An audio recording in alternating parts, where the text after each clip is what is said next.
جب زندگی میں سب کچھ الٹا چل رہا ہو تو کیا کریں؟ کبھی کبھی لگتا ہے کہ زندگی رک سی گئی ہے، ہر طرف پریشانیاں ہیں۔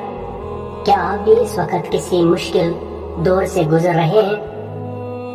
یاد رکھیں، یہ دنیا امتحان گاہ ہے۔ قرآن میں اللہ تعالیٰ فرماتا ہے، بے شک مشکل کے ساتھ آسانی ہے۔ جب مشکل آئے تو دو چیزیں اپنے پلے باندھ لیں، صبر اور شکر۔ صبر، اس کا مطلب ہار ماننا نہیں بلکہ اللہ پر بھروسہ رکھ کر انتظار کرنا ہے۔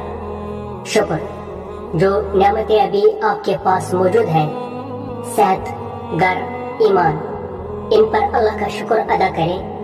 شکر کرنے سے پریشانیوں کا بوجھ ہلکا ہو جاتا ہے۔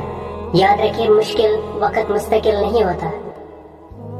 آپ کا رب آپ کی پکار سن رہا ہے، بس مایوس نہ ہو، وہ آپ کے لیے بہترین کا فیصلہ کرنے والا ہے۔ اگر آپ کو یہ الفاظ حوصلہ افزا لگیں تو نیچے کمنٹ میں الحمدللہ لکھیں، اور اس ویڈیو کو کسی ایسے دوست کے ساتھ شیئر کریں جسے اس وقت حوصلے کی ضرورت ہے۔